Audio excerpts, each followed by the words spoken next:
ZANU-PF Minister of Justice, who also doubles as the Secretary of Justice and Legal Affairs in ZANU-PF, that is Ziyambi, is currently doing the second reading of the illegal constitutional amendment bill number 3 of 2023. This comes as mounting pressure against the bill within ZANU-PF and outside ZANU-PF. Is also taking center stage with numerous members of parliament having been dragged to the constitutional court to answer as to why they want their tenure to be extended with 2 additional years without consulting the very same constituencies that elected them.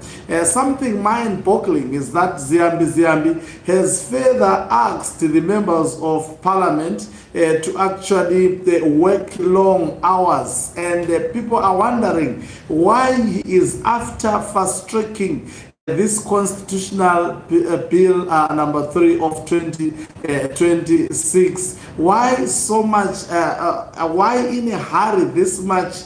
It is because of pressure associated with this bill. Greetings and welcome to your lovely channel, the Tonipani Global News. If you are watching us for the very first time, please do remember to press the red or black subscribe button so that next time when we beam live, you become the very first one to watch us. Let's hear Ziyambi speaking about Cap 3 at the Parliament of Zimbabwe.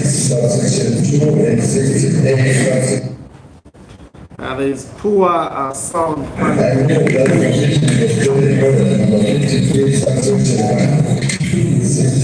Subsection 2 and 68, subsection 5, and the matter agenda of the House of 5 minutes to 7 o'clock p.m. on sitting days under the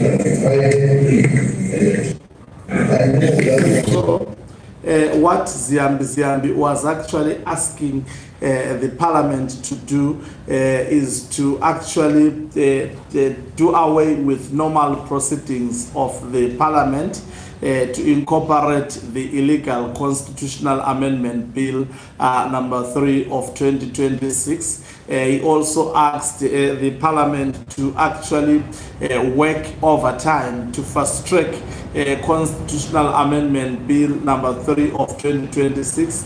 Some of the members of parliament within the opposition are against this. They have opposed Ziyambi's call to actually work beyond the normal schedule of the parliament to fast track CAP 3, and the question is, why is Ziyambi after fast tracking this bill? Now is twofold. The first one, they are panicking. There is definitely a strategy that is being implemented at the moment as we are speaking by both ZANU-PF, especially the faction of retired General Chwenga, and opposition political party members. And so they want to try and force this thing as soon as possible before action could be taken against those who are supporting this bill.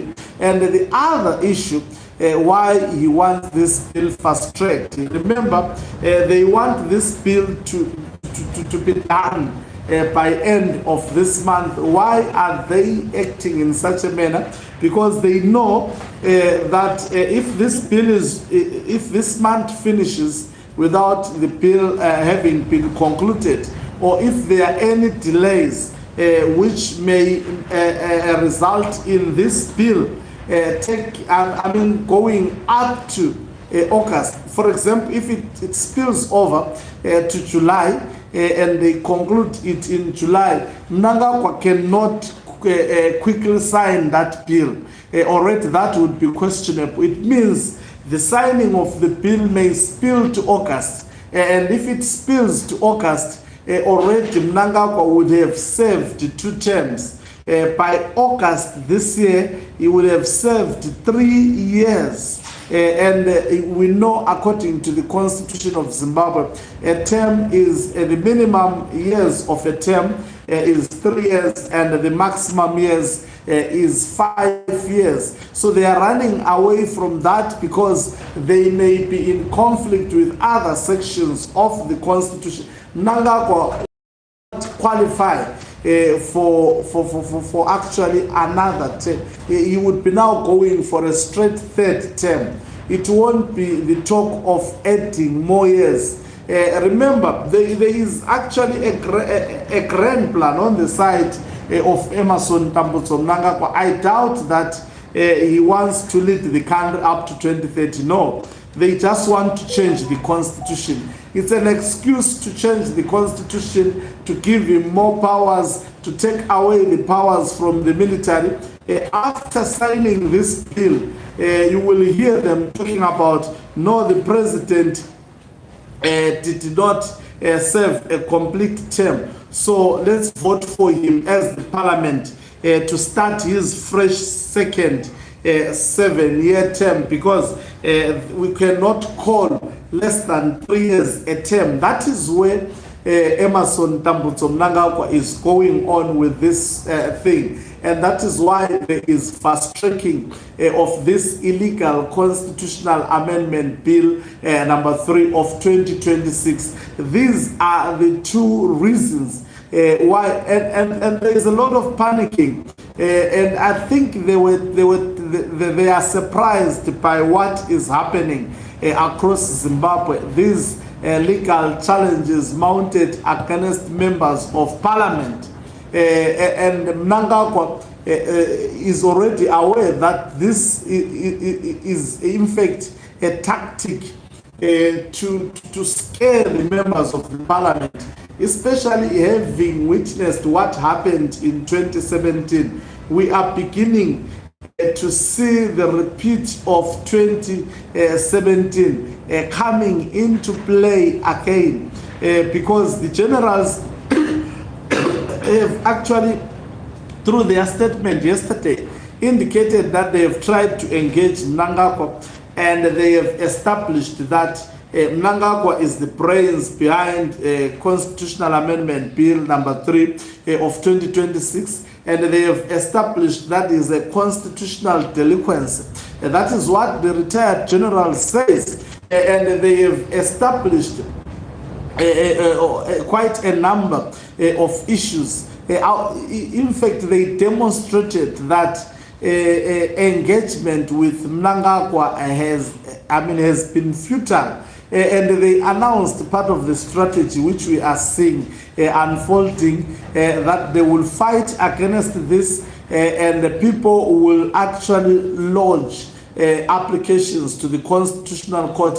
As soon as that announcement was made, we quickly saw the cases surfacing, flooding the Constitutional Court, as it is almost all the parliamentarians in Zimbabwe will have to answer to the Constitutional Court as to why they want their term of office to be extended with 2 additional years without getting that mandate to the people. And it's a clear message from the Chiwenga faction that be careful of participating in a process that is illegal. And they have been warned of the consequences that may befall them if they do not take the warning seriously. And I must tell you that having said this, automatically, if you are a sane member of parliament, you think twice about supporting this illegal process, and also accepting the bribe that it's already known that each member of parliament is going to receive 50,000 United States dollars cash, and that was decided during the birthday celebrations of Tatenda Mabetere. So it's something that is public knowledge, and the MPs have been warned about that we are aware, will be watching each and every step that you are going to be taking. Someone says you are emotional. I'm not emotional. I'm not emotional. I'm just presenting facts. I don't know why it's how some people actually read emotions. I enjoy maybe doing what I do, and I seem to be pouring my heart into it. Anyway, so that is what is currently happening. So we'll be following these events with keen interest. Thank you very much for watching us. If you are watching us for the very first time, please do remember to press the subscribe button. You can financially support this channel by pressing the join button and be part of our members who are the heartbeat of this channel. You can equally do so by pressing the thanks button and send us stars.